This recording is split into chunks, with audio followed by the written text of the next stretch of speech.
Hello, welcome to the Sunday chat and the announcement of the contest winner. How's everybody doing? It's 10:34. I'm trying hard here to get things rolling. Uh, Already a crazy morning, but I will start out um, the result of the contest a little bit different, where I will talk about the books and the grade to keep the suspense going, and then show you the spreadsheet with the result. Okay, so hang in there. A little suspense is just gonna add a little fun. Let me open the chat up as usual. Oh, Magneto was right. It's already here. Hello, Magneto was right. It's been a crazy morning, as I mentioned. Sunday, and I already spent an hour this morning talking to one of my staff and gave her a warning or she will be fired kind of talk. It was not a pleasant talk, but it had to be done. It had to be done. I'm the kind of boss that when I see a problem, I confront it right away. When I saw these issues coming up last night at 9 o'clock, I had to give her a call and wake her up. She was okay. Like I said, ultimately it's about me being a boss that tell people what went wrong right away so that they know that this problem they need to be fixed. But here we are with the contest. Okay, as I mentioned at the start of this video, I will show the result in a few minutes, but I will start out this chat a little bit different in that I will talk about the books and the grade and give people an idea of what the grading was. And then if they, Andy Parker, hello, I will show the books and my grade and talk about them and then show the result in the reverse order of compared to the previous 3 Sunday. Okay, this way for those that stay in touch with their submission, they can guess what their score was and see if they can figure out who the winners, 3 winners are. First book up was this book right here. This is an 8.5. This is one of the books that came from the David collection. This book, nothing really glaringly bad. It's just that there are just too many small flaws everywhere to give it a 9. Okay, that's the biggest take that anyone should take away with this one is there's just enough dents, creases, spine ticks to keep it away from being a 9. Nothing special. Now this one here, the next book is what interesting because this book here create a lot of problem. This one here, I believe, gave more problem than any books in the contest. Out of the 20 books that I picked, based on what I saw in the guests, it was all over the place. One person gave this a 6. A 6. I'm not seeing what he or she saw. Okay, but it's a 9.4. This is a stunning, beautiful book with literally 3 or 4 tiny nick here and a very tiny little tiny, you're talking 1/16 kind of crease right here, but the rest of this book is gorgeous. I give this book a 9.4 all day long. I have seen many 9.4 books in slabs that look a lot worse, so I'm not sure what the folks that saw this as a 6 or a 7 saw. Are they seeing some creases that doesn't exist? I don't know. This one is probably one of the easier one for most people. It's a 5.0. Once again, tons of wears around the edges, the overhang, the corners. They are not really glaringly,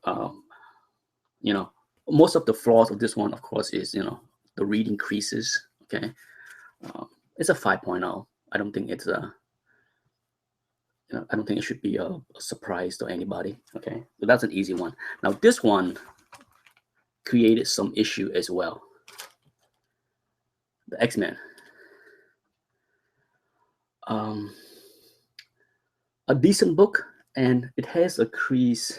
It has a crease, you know, about, I would say, almost 5 inch all the way to Cyclops. It's like you can call it sub crease, whatever you call it, but that's it. That's the biggest flaw. The rest of the book is pretty decent, and I can tell you, 6.5 all day long. A lot of people get this one wrong, a lot lower. I see a lot of like even 4.0. I had, long ago, I had an Amazing Fantasy 15. Amazing Fantasy 15, 6.5 in a slab. And it had a crease this big, even bigger, okay? If you think this was big, that crease, the corner crease, was just as visible as this one was, which is not very visible. This is mildly visible, but my slab of 6.5 had a crease even longer than this one, okay? And I have used that as a benchmark for 6.5 for many, many, many years, because whenever I see a book with a fairly decent cover, pretty sharp, nice edges and corner, but with a 4, 5, 6 inch crease, doesn't matter if it's here or here, a 6.5, solid. Now, if there was other major flaws on this book, then sure, I would knock it down below 6.5 and go from there. But this book is really nice in general for the rest of the book. 6.5. Last, this one is okay for most people. Okay, it's an 8.5. It has a not even a 1/4 inch crease right here. And it's some spine wear, some, and then there's some thumb creases up here, light thumb creases, the kind of things that can probably be smoothed out with a press. Not that I will do that for this book, but you know, overall, it's a nice looking 8.5. You know, that's why I have said this many times. You know, 8.5 often is a really sweet spot for many books, especially if you're talking about Silver Age or even Bronze, because they are really nice to look at. They don't have to be 9.2, 9.4 to be beautiful. A lot of time 8.5, missing the big 1 inch corner creases that I detest. Okay, I'm not a big fan of corner creases, but that's just my personal preference. So that's it. That's the grades that I gave these 5 books. And now let's go to the spreadsheet and review. Magneto was right. Well, what can I say?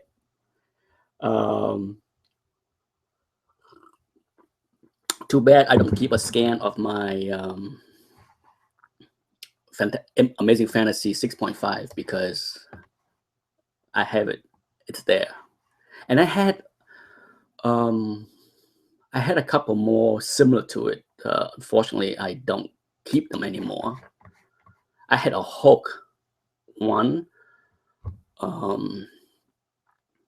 Let's see. Let me close this out.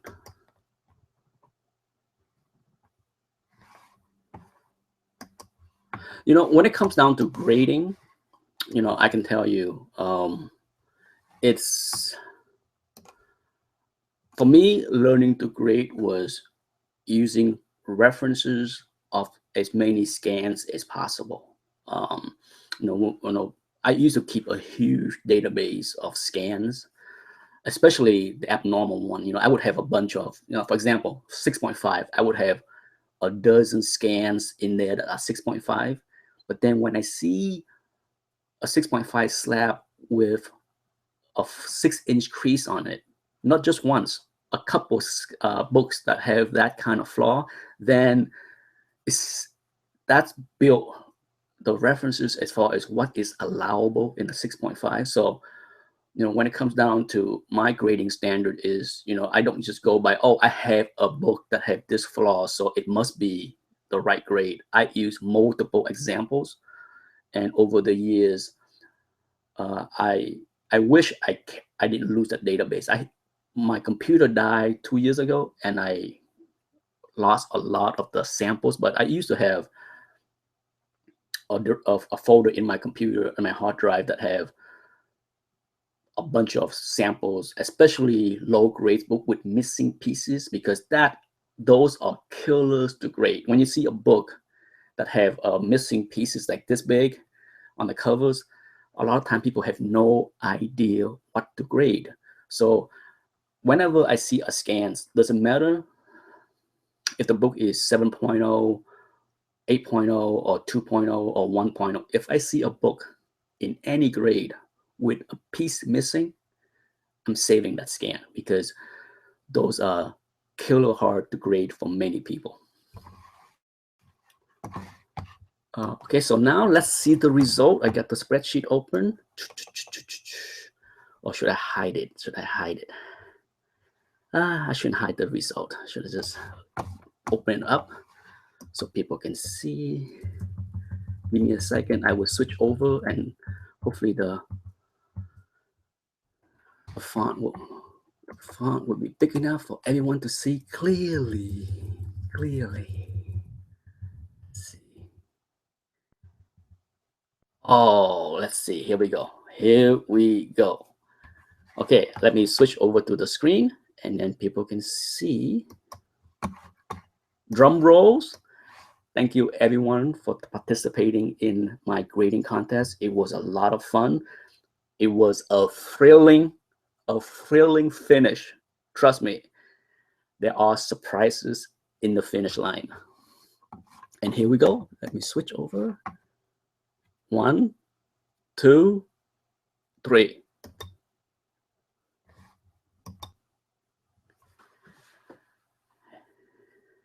Here we go.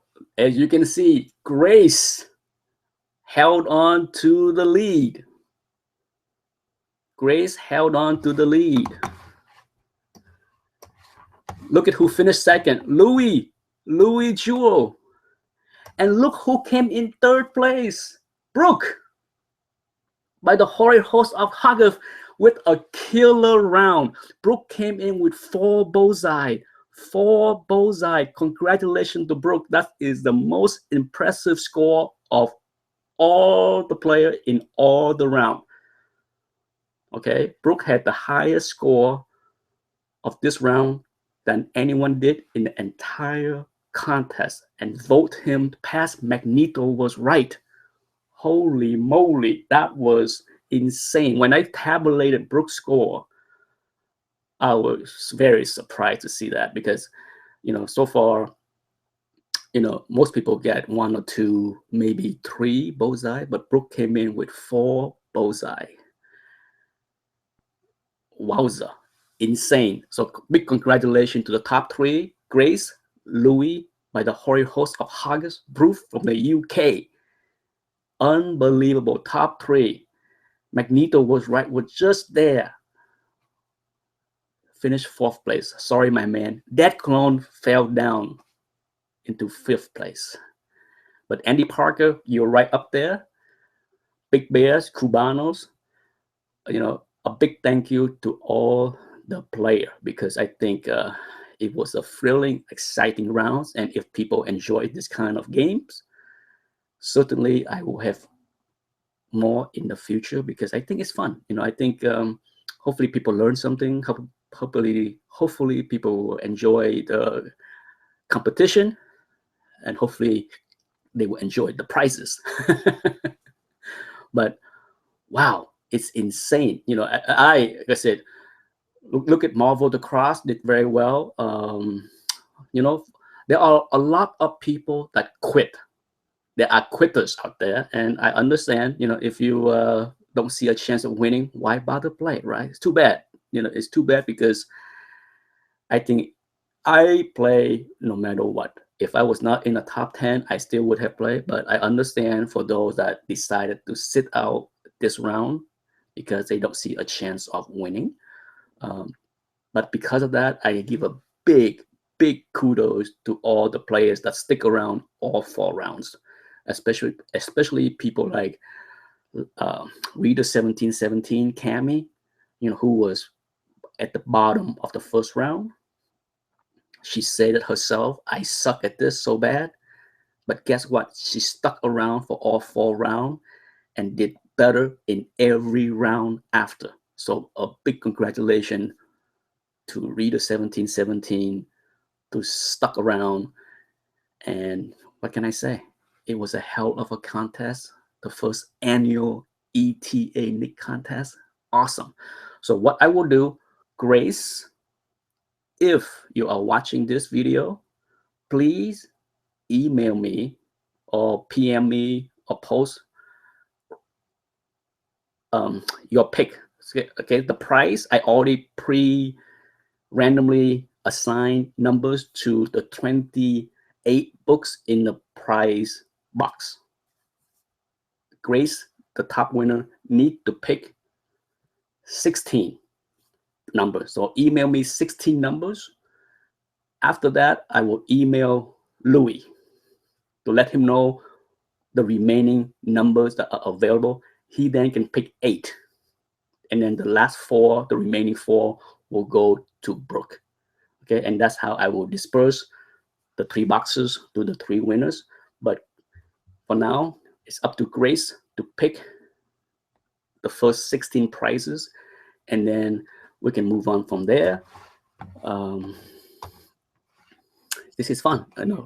Okay, so let's go back to the other screen so that I can talk more about this chat. Let's see, how do I go back to the other screen?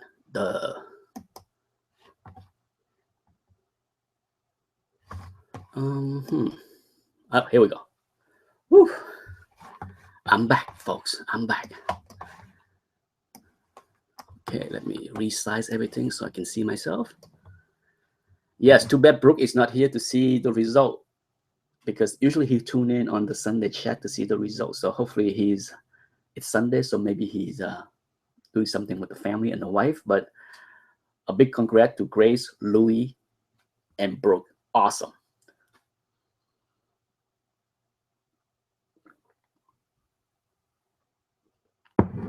Bye, Magneto was right.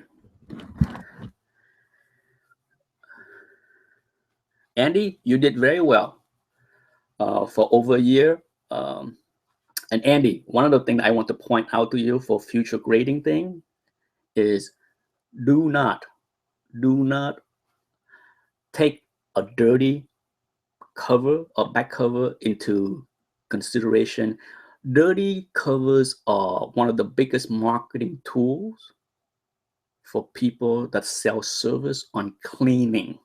Okay, but for anyone that has been in this hobby as long as I have, Andy, anyone that think that a dirty covers is preventing a book from getting 9.0, 9.2, or 9.4 is smoking something. Okay, I have plenty of books in slabs that have not so clean covers in the 9.2, 9.4 range. So whatever misconception you have with dirty covers, get it out, because I will buy those dirty covers all day long if you undergrade them.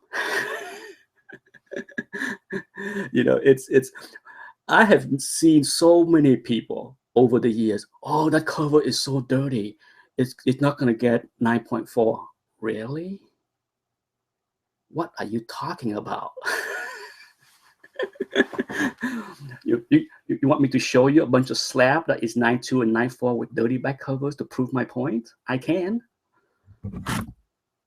It's like I said, no doubt I like to look at the clean back covers, okay, as many people. So dry cleaning is helpful, but it is overstated, okay? Overstated as far as the benefits. Just pressing does not improve everything. A lot of people just press everything as if it's a guarantee. Oh, this slab is a 9.6. I can slab it and it become 9.8. It ain't so. Sushi X is here. Now that we have done with the grading contest, Um, I received a big box yesterday, a heavy box. Okay, it was a gift from another viewer. I had a viewer that doesn't have his own channel, so I can't really shout him out. He watched a lot of my video. He communicate mostly privately.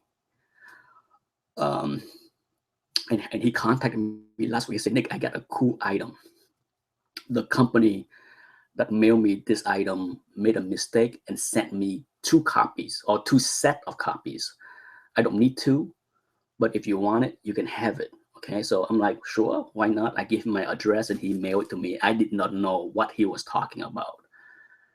And to my surprise, I learned something new. Okay, and these are amazing. Okay, for those that watch my live chat, I have shown the Heritage, the Comic Connect, the Comic Link catalog. Hello, Robert Finofrock. I have shown the catalog of those companies as far as auction, but wait until you see this massive beast.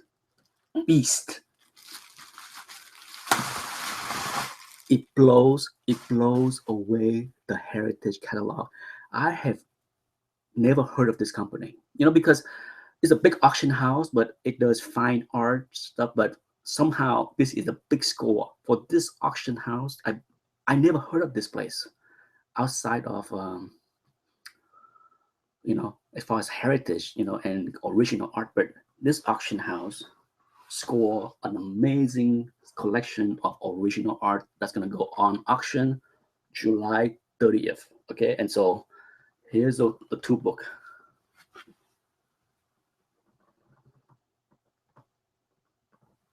They are heavy. Okay, they easily, I say, 4 pounds each, but amazing. Oh my God. I would do a close-up. Of these two catalogs in a separate video, maybe this week if I have a chance, but for sure before July 30th. It's definitely an auction for me to watch because, my God, look at this. And unlike the Heritage catalog, look at these. The size of the pictures in here are just, look at this Mike Mignola.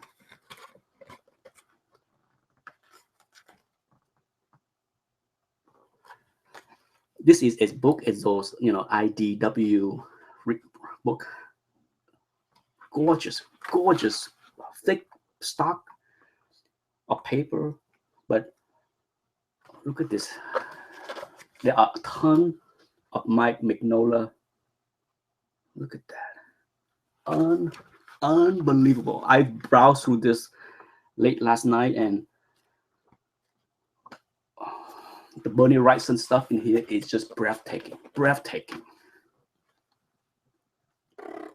at that. But I would do a close-up of this book, of these two books. But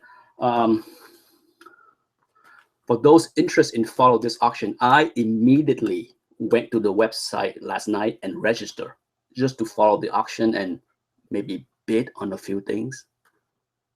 Profile in History.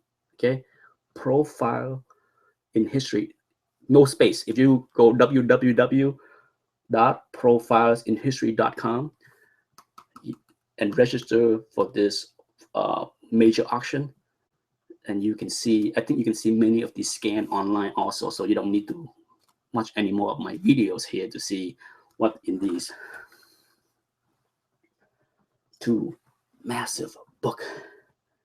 It is awesome, unbelievable. I mean, I saved all of my Heritage catalog, but wow, it's breathtaking. Oh my goodness. Like I said, I can spend an hour just looking at this thing and talk about every single page, because trust me, it's a gem. So I highly recommend fans of original art to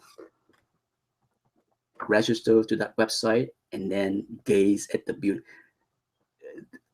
the stuff in these two books blows away many heritage original art auctions. So how this company was able to score this collection for these auctions are no doubt a coup, okay, a big win for them over, because I can't imagine Heritage and Comic Connect or even Comic Link fight for this. Like what auction house would not want to fight for the hundreds of pages of awesomeness, right? Amazing. A collector, amass that massive collection that to be auctioned off. So a big thank you to Scott. I can't pronounce his last name, but Scott, thank you for sending me these catalogs, these two, because it is simply awesome. I gotta put this away.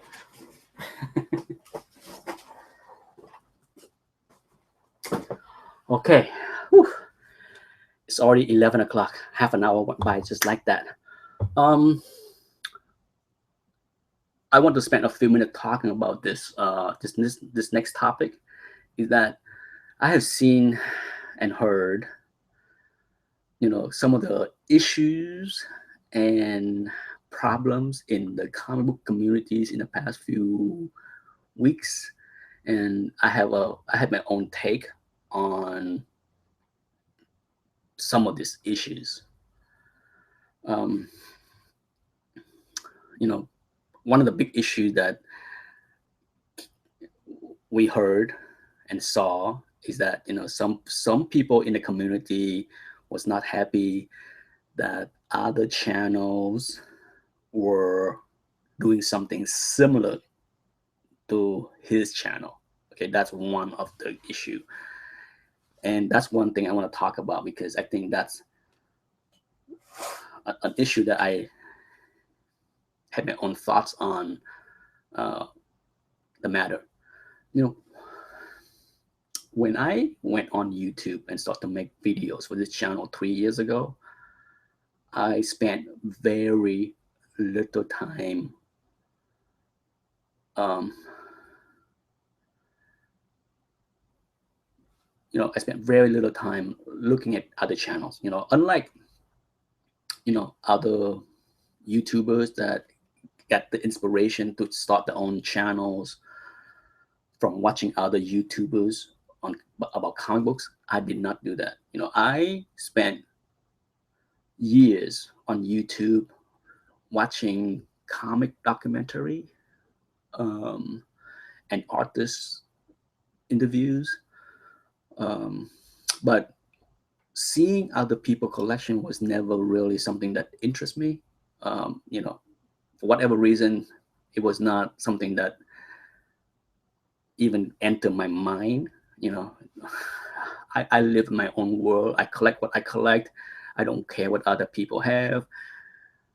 But that's how I approached the hobby since 1981. Okay, I buy what I like. I don't care what other people collect. I don't care what's hot, what's heating up, all that stuff. So when I started my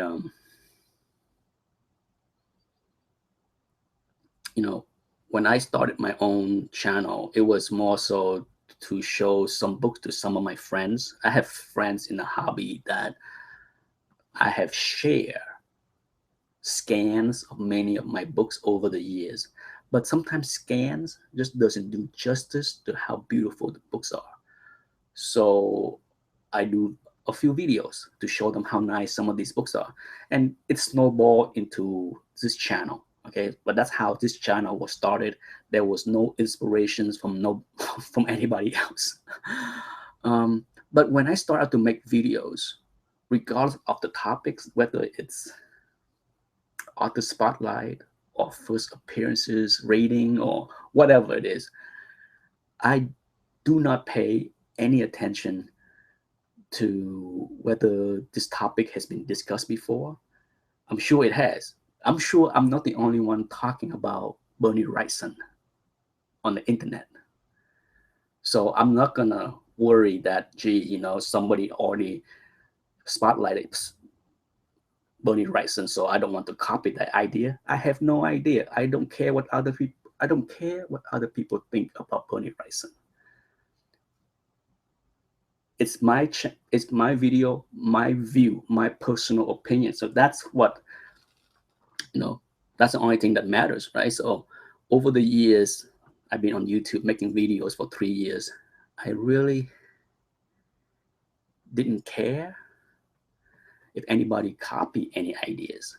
If people want to do their own artist spotlight on Bernie Wrightson, great. I love to hear what you think about Bernie Wrightson or Dan Atkins or whoever. So it's not about.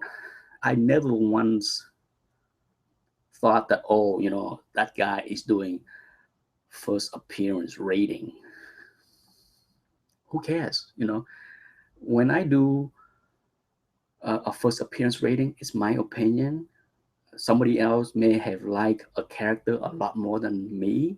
I welcome that they do videos that give a different rating on a character. It doesn't bother me one bit. I don't own anything. So I don't understand the feeling that this is my idea, I own it, it's mine, and anybody else that mimics this concept is stealing, copying. It doesn't matter one bit. It's the internet. You put things out there, it's public. It's public. So I don't. So the whole rah-rah in the community in the past few weeks about people feeling hurt that somebody is borrowing, copying, stealing ideas. Police, stop the nonsense. Stephen Watson, yeah, I like Jekyll Hart much more than you, Nick. And that's okay. Gotham Comics. Hello, Gotham Comics. Maybe you should start the equivalent of CGC and just call it ETA, Nick. Hello.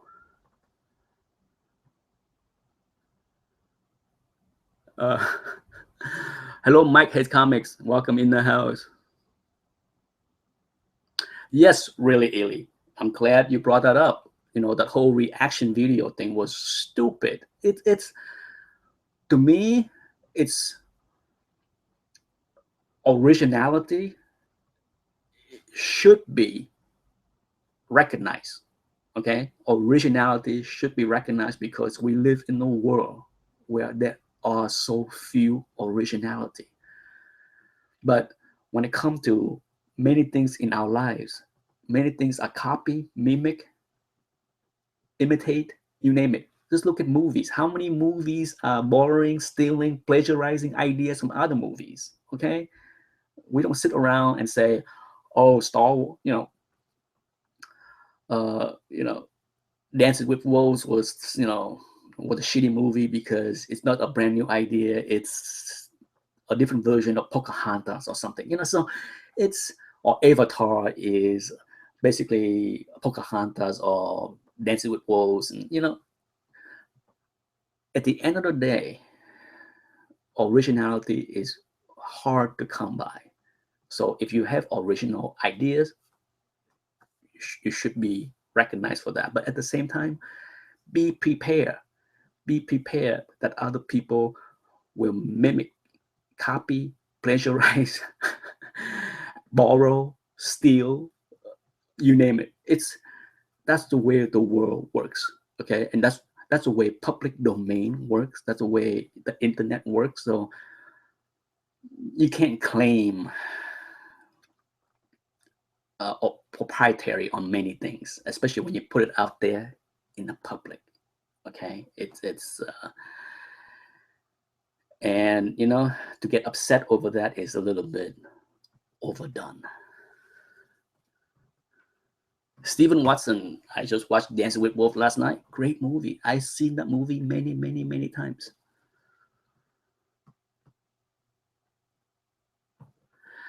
Mike has comics. Yes, we love comics. Got a whole lot of problem with people borrowing, copying, mimicking the auction. And to be honest, not that I follow We Love Comic channel, but that's one of the worst times, even if I'm interested in any of those books. And to be fair, same thing with the Comic Noobs and Simplify channel that they do with the auction. I don't know about you guys, but on Saturday night, I'm not watching my computers. So to each their own. There are a need for this kind of service on any given day. Heck, Saturday doesn't work for a lot of people. Sunday doesn't work for a lot of people, And so it's heck, if We Love Comic want to, he should have run auction nonstop 24/7, 7 days a week. Like the Home Shopping Network. Okay.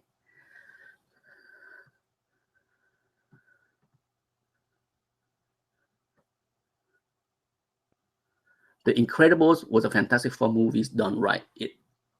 Yes, whenever anyone asks, that they haven't done a fantastic movie right, I always refer to The Incredibles because it's there. A fantastic, and I can't wait for the sequel. I'm telling you, I'm super excited about that sequel than any Pixar movies ever. Okay. I mean, I like Toy Story, but the sequel was okay, but I'm not like, I can't wait to see it. But when it comes down to The Incredibles, I had been asking for a sequel since the day I saw the first movie, and I have seen The Incredibles more than any other Pixar movies to date.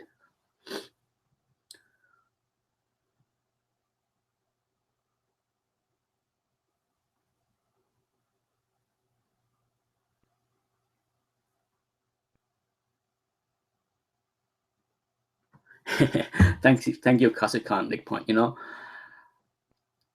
In a perfect world, there should be a channel on YouTube with many YouTubers corroborating inside. Okay, I would, if it's up to me, I would love to see a channel that have great content with multiple topics by multiple people, because that's what makes a channel great. Okay, I am not delusional to think that people want to tune in and see this mug 7 days a week. Okay. And as much as I enjoy many other YouTubers, same with me. I like many channels here, but I cannot watch everybody 7 days a week. I like a variety. So, in many ways, we have that already. Multiple channels, but do you know what it's like to subscribe to, say, 200 channels and see a feed of like 80 videos a day? Who has time? Who has time to watch 80 videos when many of them are the same thing, right? We have live chat in the community on a daily basis now. And many of those live chat is about hot books, movie appearances, whatever. It's the same topic discussing by 5 different people. So I like to listen to live chat, but I would love a channel that corroborate with many YouTubers with set topics so that different videos have a set topic. I wouldn't want to tune into a live chat just to hear, I wouldn't want to watch 3 different live chats of 20 different people talking about new books coming out on Wednesday. I don't have time for that. Okay. I can listen to one and be fine with that. I don't need to watch 2 other live chat that have 10 other people talking about the same books.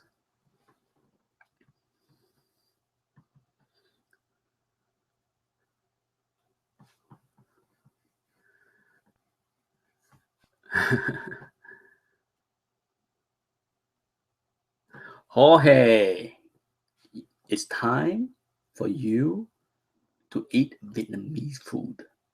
It's time, my friend. It's time.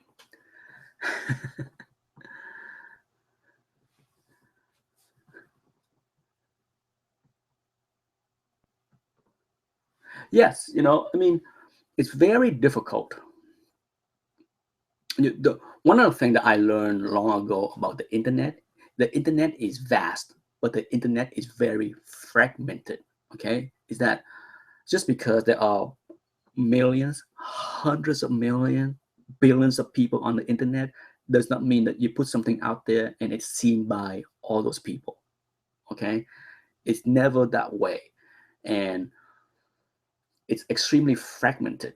And I think if it's up to me, I would, love to see a channel that is corroborated by many YouTubers contributing videos on certain topics, so that on any given day, you will see, think about it, Collider videos. Okay, for those that love movie news, okay, you have Collider videos, okay, and they have movie talk, they have TV talks, they have individual show review, they have interviews with movie directors, they have horror genre review, they have rewinds of old movies review, they have all kind of topic.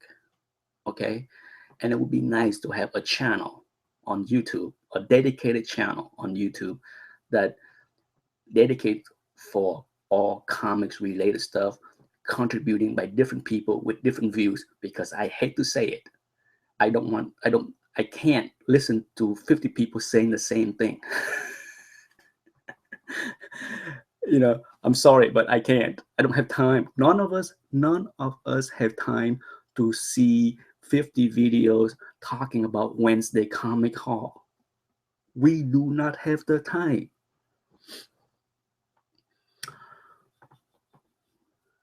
So, yes, Jorge, if there is one Vietnamese food that you should try and most likely will enjoy, is pho. PHO.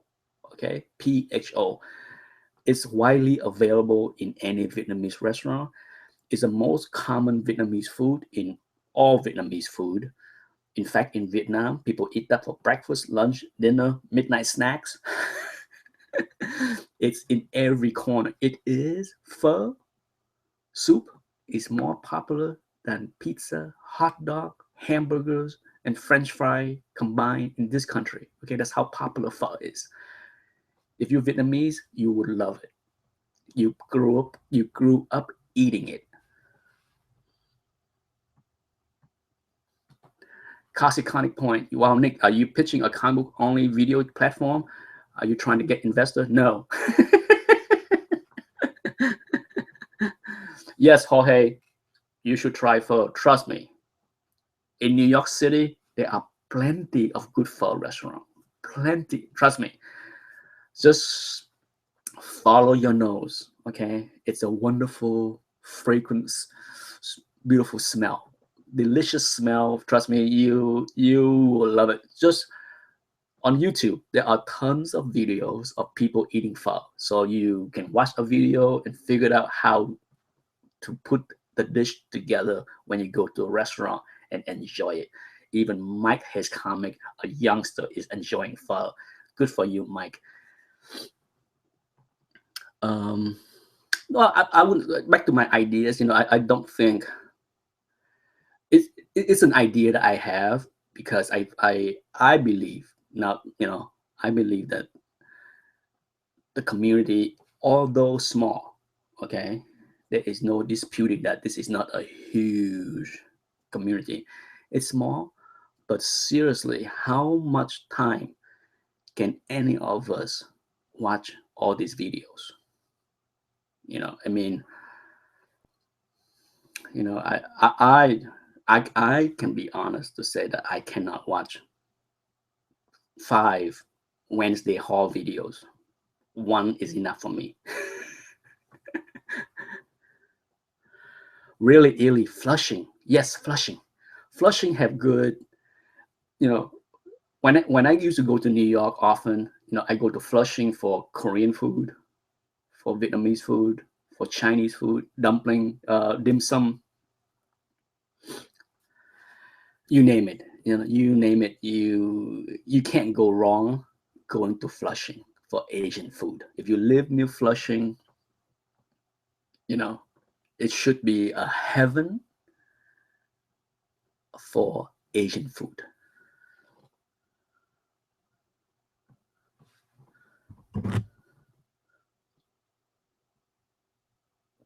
The other community, and like it or not, the comic book community is very small. There's some channel like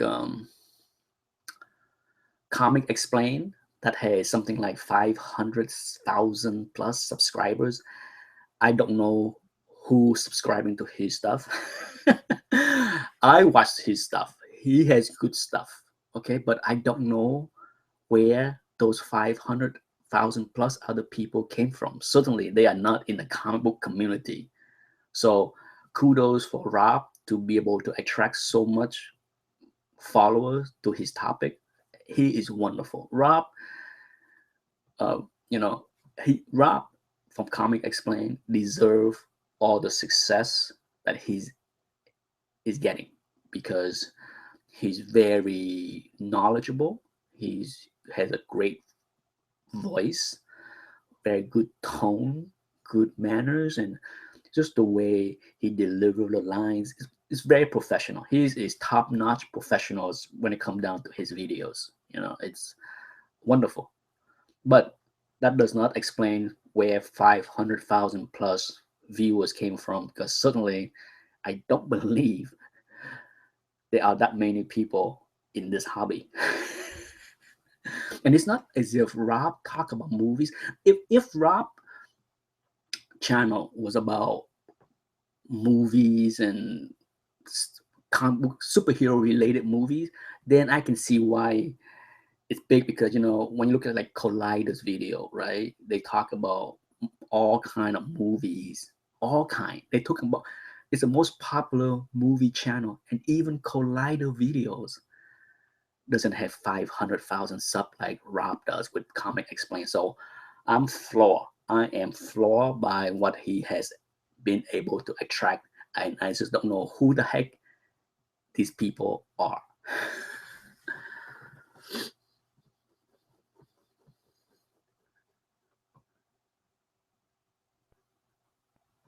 Oh, really, Illy? You grew up in upstate New York. Where are you now in upstate New York? Really, Illy? Yeah, upstate New York. I grew up in upstate New York. That's why I know, Albany, Saratoga, Clifton Park. Um, yeah, upstate New York is weak on Vietnamese food, and Asian food altogether. Because for those that are not familiar with New York, when people see New York, when people heard about New York, they think of New York City. And you have no idea how different the rest of New York is compared to New York City. Okay, Jorge, if you're still here, I'm sure you can attest to this. New York City is night and day from upstate New York. Okay, it's night and day. It's a mixture of every culture and race. New York City. It's a wonderful place to be. You go to upstate New York, 2 hour drive away from New York City, and you are entering the twilight zone. Uh, and I grew up in upstate New York. I lived in Albany for 2 years, and less than 2 years, and then I live in Saratoga, Clifton Park, New York, and I went to a high school in upstate New York with 3,000 students. 3,000 students in my high school. I'm the only Asian. There was one black student, one Asian, and 2,900 something white students.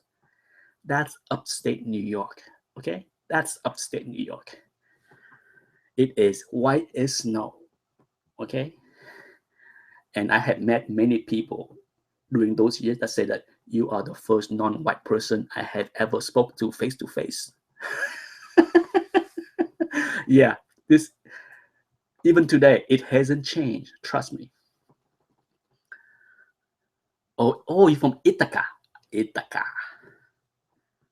Yes, to me, once you leave New York City, Ithaca is upstate New York. It doesn't have to be north of Albany. I consider anything away from New York City upstate New York. Consequently, point that yes, it was rough. I had to tell you, my years in high school, when I walked down the hallway, it was not pleasant. Okay, it was not pleasant. Um, because people stare at you like you're some kind of freak. It was very I was very self-conscious because I had no idea why people are looking at me weird, being the only yellow skinned person in the whole school of 2,000 almost 3,000 kids. It was ridiculous, and but yes, for those that are not familiar with upstate New York, if you ever go there, be prepared.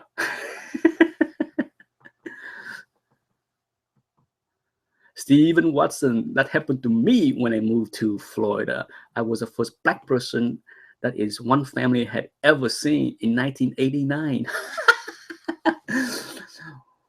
When, true story, Stephen Watson, when I was in college, my junior year, okay, junior year, I had a roommate, and he told me I'm the first non white person that he's ever been friend with, and he was from Syracuse, New York. Okay, and he was still calling black people with the N word. Yeah, he was referring to black people with the N word. This is 1987. Yeah, that's upstate New York for you. Okay, so do not be mistaken that upstate New York is some kind of New York City. It's not. I I joke. There's a lot of charms about upstate New York, but I used to joke with my friend. Upstate New York is like up north Deliverance. For those that know what the movie Deliverance was, yeah, upstate New York is upstate Deliverance. That was my inside joke when I was in high school and college because of the way I felt living there.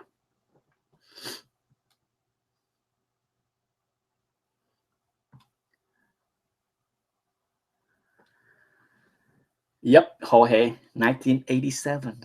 Yeah, it was rough. It was, and it was, like I said, my early years in America. For those that don't know, I came to America in 1980.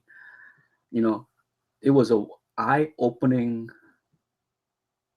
situation for me for many years, from like 1980 all the way to like 89. The whole different thing in race, color, everything was a new world for me. Being young, being new to America, never been exposed to all kind of silliness like that.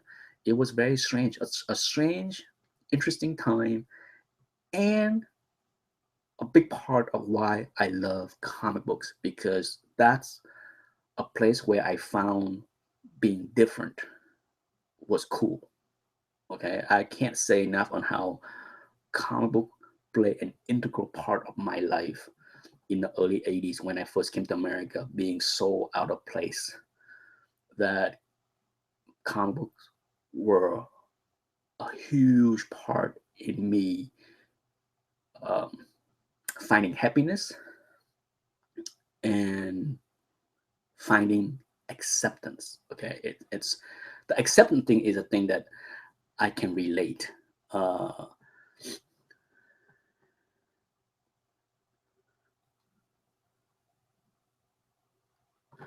Gotham Comics. Um, to be honest with you, Gotham, a lot of people these days, will tell story of how, collecting comic books was terrible because they were called geeks and nerds and this and that and get picked on, bully. And to be honest with you, comic book was my savior because there was a lot worse thing that was called that I was picked on in middle school or high school here that not once did anybody picked on me because I read comic books. Not once. I can say that with all honesty that there was a lot of worst thing that happened to me as far as being, picked on, but it was not about comic books. It was more because of who the race that I am. You know,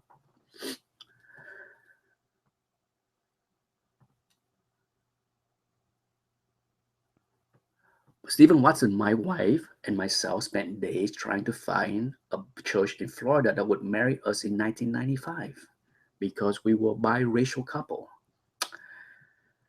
I'm glad things worked out for you, Stephen. My son just doesn't understand comic always. Uh, you know, it's it's comic book can mean a lot of things to a lot of people, and it's always interesting to hear the individual story of why it drawn people to the hobby. I have a interesting story, and for those that care to hear it, they can watch. My old when I first joined YouTube 3 years ago. I made a bunch of videos talking about why comic books are so addictive. If you go back to the first 3 episodes, it gives you the history of me discovering the hobby and why I love comic books as a youngster in America.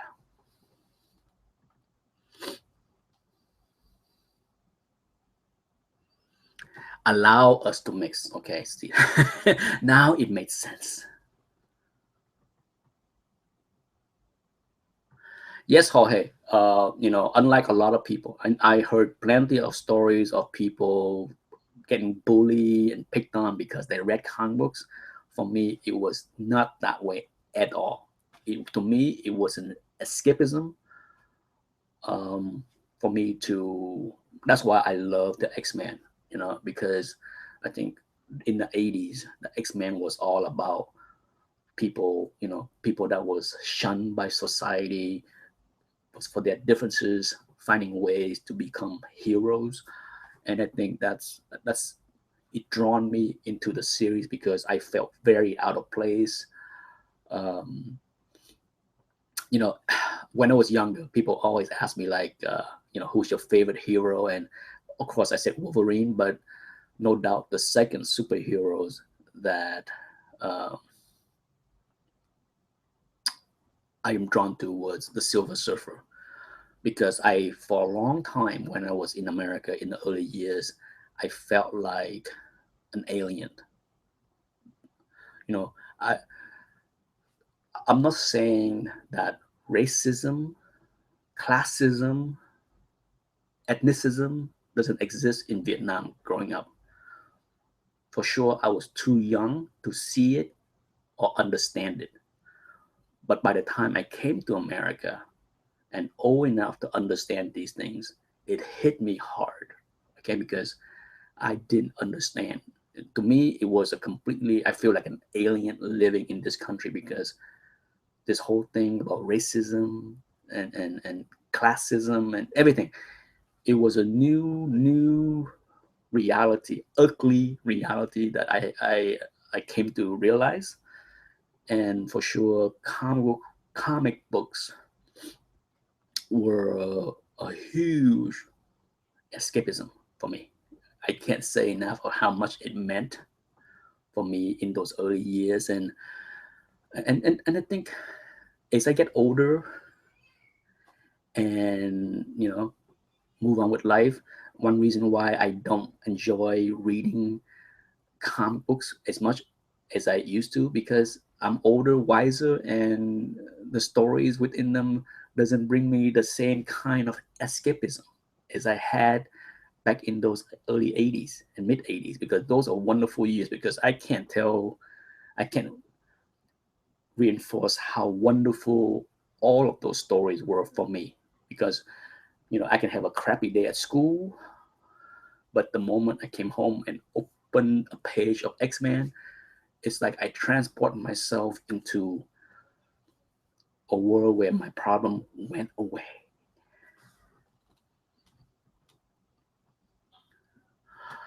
The comic preacher is in the house. Up early, Nate.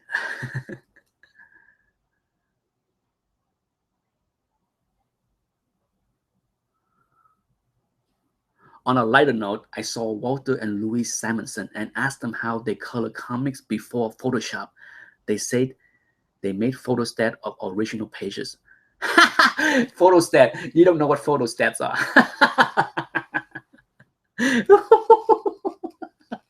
I would laugh too, Jorge. I would laugh too. Jason Camp, hello, welcome to the house. I was born in South Africa and my parents from Europe. And because of this, I had a hard time growing up as I was bullied every day at school. Comic was my escape. There you go. Another one. There you go. You know,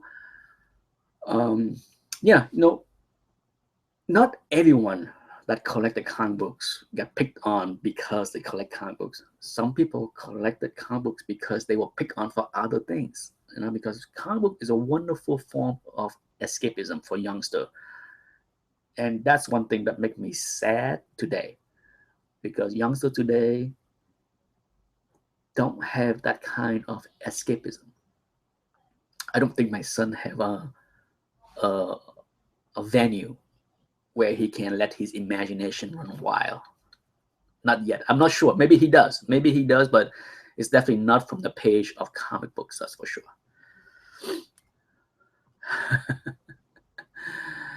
Louis, congratulations, Louis. You did very well.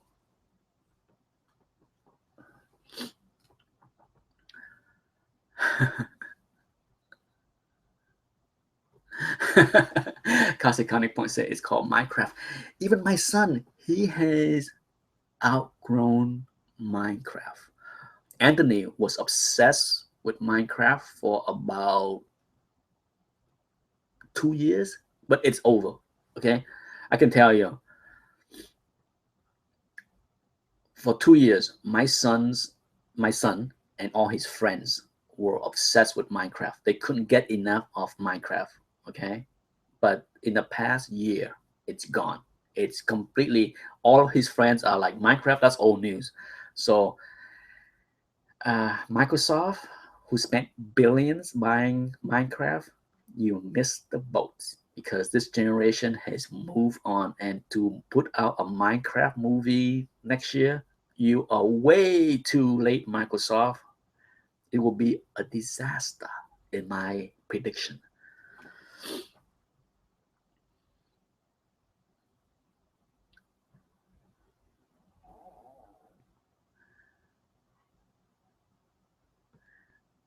Well, Louis, you did it yourself. I am very happy with the result of the contest, as far as all the participants and the score. It was fun. Okay, Louis, I'm not sure what part of the video chat have you watched so far. Here is how the prize will be distributed. Okay, the first place winner, Grace, will have to contact me and randomly pick 16 numbers from 1 to 28. Okay, I have already randomly assigned a number from 1 to 28 to the 28 books in the pool prize. Okay, after he or she, I have no idea if Grace is a male or a female, after he or she pick the 16 random numbers, you then can pick the remaining 8 out of 12 numbers.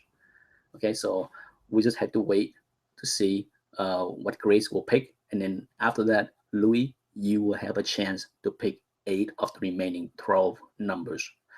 And then the remaining 4 will go to Brooke, Mr. Come From Behind, voting many spots with his incredible score in the last round.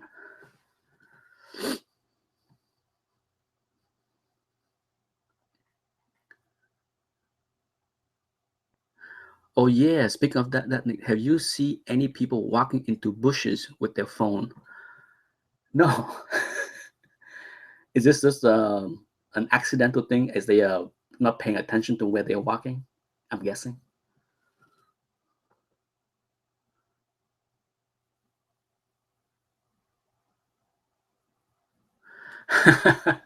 Jorge, I understand. I get irritated um, at people doing selfies. Um, it's obnoxious. Obnoxious. Okay, it's I I I'm too old for this. I'm not in this generation of smartphone and selfies. To me, I have never taken a selfie, and I don't see myself taking one. Uh, it make no sense to me. But yes, seeing people with their selfies everywhere is annoying.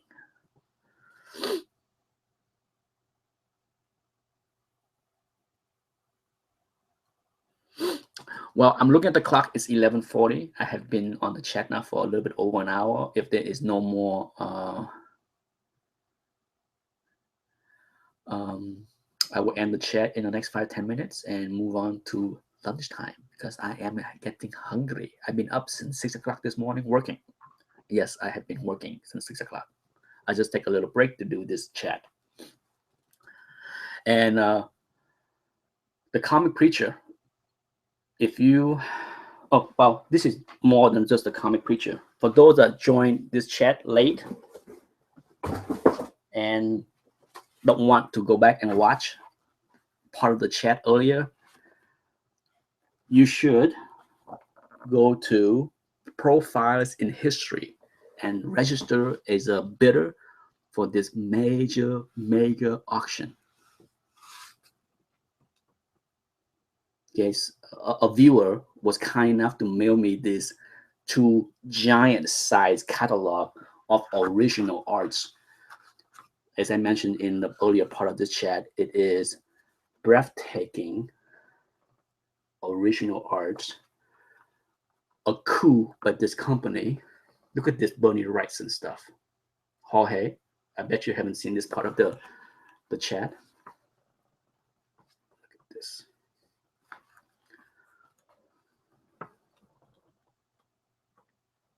This Mike Mignola. There is a ton of Bernie Wrightson. Look at this one.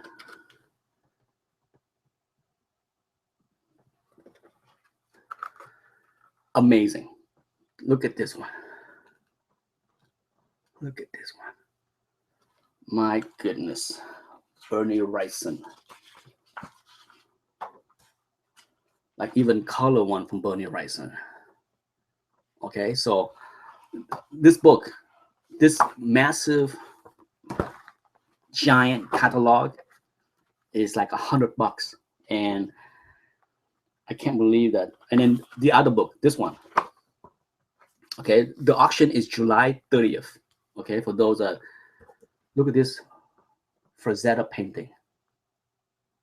Unbelievable. This auction will crush any heritage original art and painting auction. Unbelievable. I'm a big fan of Jeffrey Jones.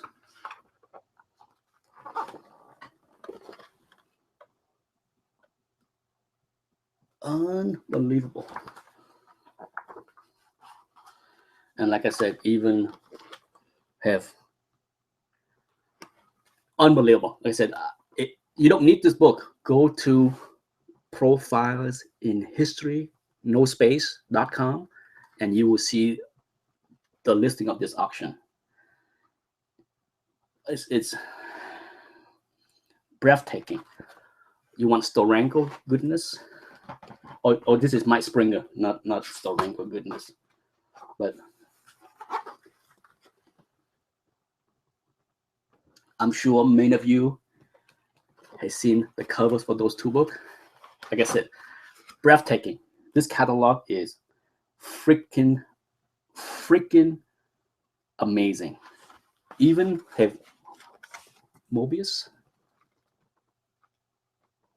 Like I said, I got this catalog yesterday, and I spent so much time. Oh, look at this one. Oh my goodness.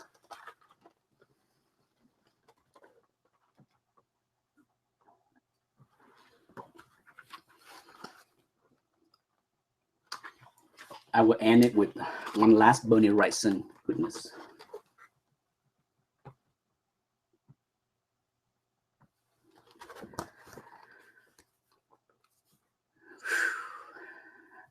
July 30th, 2016 is the auction, okay, for both. For both, okay. Look at this Bernie Wrightson cover, huh? Unbelievable. Unbelievable. So yes, if you have not registered to this website, if you want to see a closer look of every single one of these sweetness as far as large scan, do so, because you will enjoy this catalog as I have so far. Unbelievable. So a big thank you for Scott for sending me this, okay? These two books are massive. It crushes any books catalog that made out by Heritage. Unbelievable.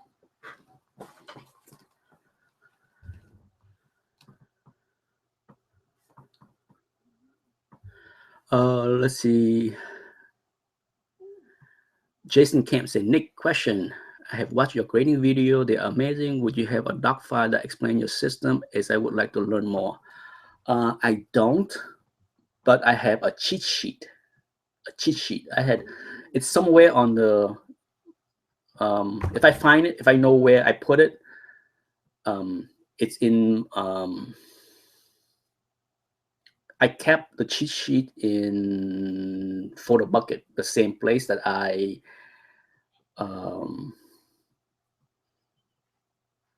kept the scan for all the books in the grading contest.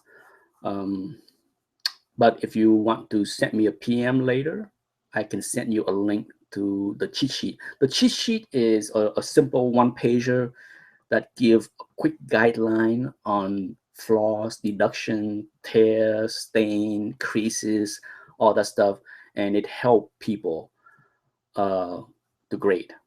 You know, if you have the cheat sheet, often it helps narrow down the grade range of any books, if that makes sense. Okay, so I have a cheat sheet that I made and gave to people.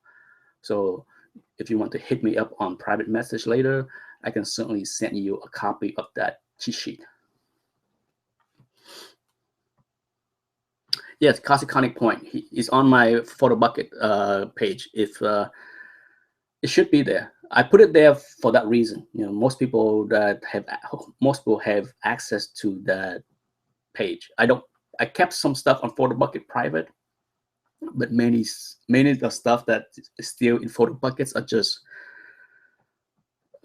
many of the stuff that's in PhotoBuckets are long gone. I use that to upload scan to sell the books. So many of the stuff that you see in public as far as PhotoBucket are books that I no longer have. Mike, you are young. We are all bad at grading at the start. You are young, you're new to the hobby, so there are plenty of times for you to get better. Okay, so that's the honest truth. All of us start out knowing nothing.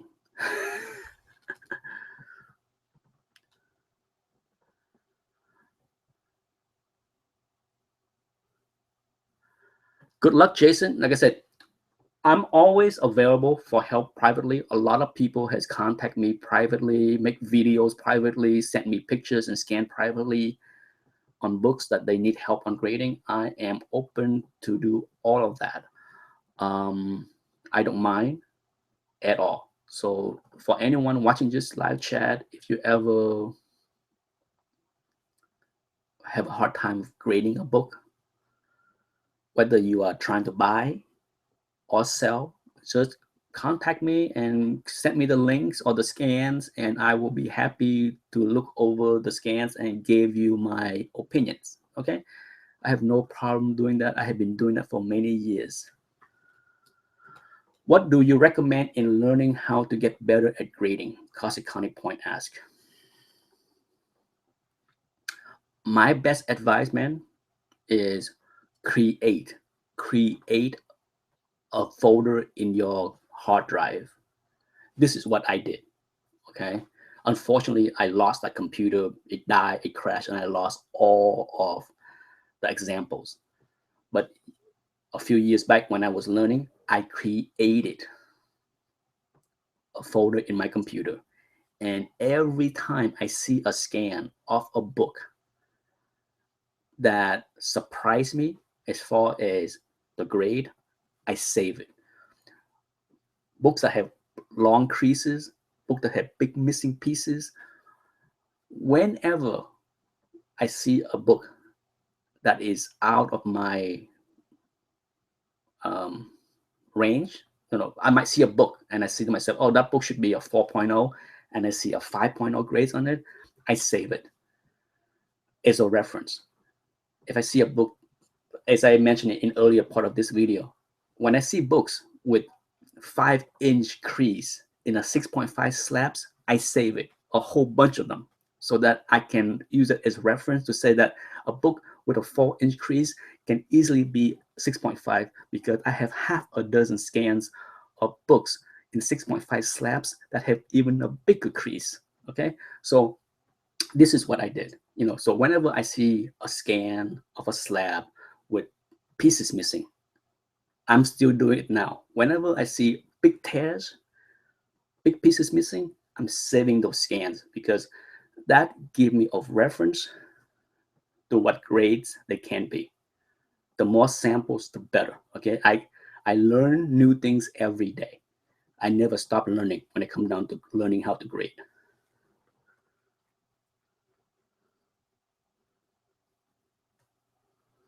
Where do I get those pictures? One of the best place, Cosiconic Point, is heritage.com, ha.com, ha.com. Heritage has the best database of scans available. Beautiful, high definition scans of many grades. You can go to Heritage, ha.com, type in Amazing Fantasy 15. Okay, and you will literally see hundreds of scans of Amazing Fantasy 15 from 0.5 to 9.6. Hundreds of scans of example. You don't even have to download. I do. Because I grab example from Comic Connect, Comic Link, you name it. I grab as many examples as I can. But if you don't want to do that, go to heritage.com, because they have a massive database that you can look at. I usually grab and download from Comic Link and Comic Connect, because I don't know how long they keep those books on the web. So whenever I see books with big tears, big missing pieces and chunks, I'm saving them for references, because that's how I learn to grade those tough books. When it comes down to grading, the tough books are the one with big tears, big creases, big stains, big pieces missing, right? And with that, I think it's time for me to close the chat. I hope everybody enjoyed the live chat. It's been on for almost an hour and a half. Thank you again for everyone that participate in the grading contest. I bet that's where Lee Kirby Ditko Comic get his books.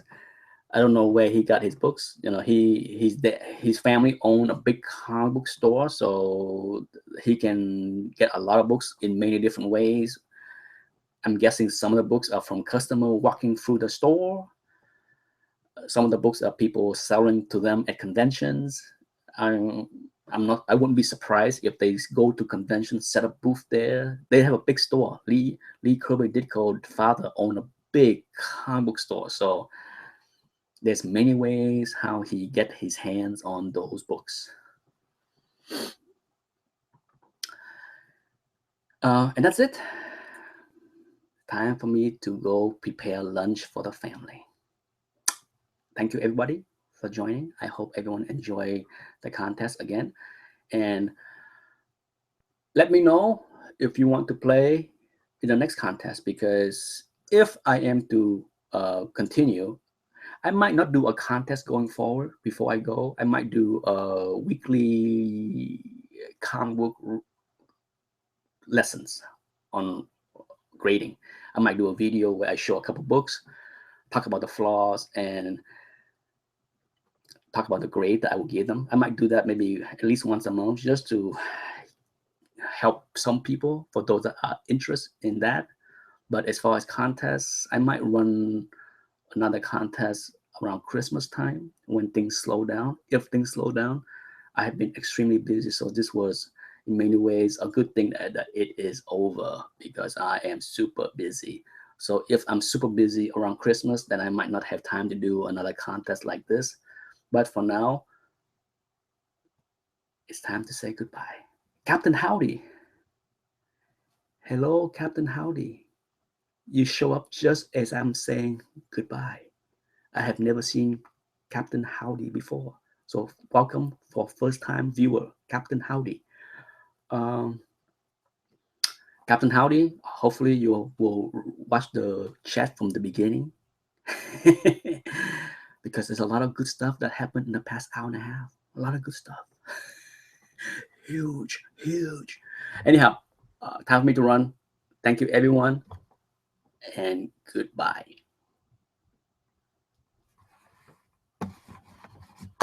Time to log off.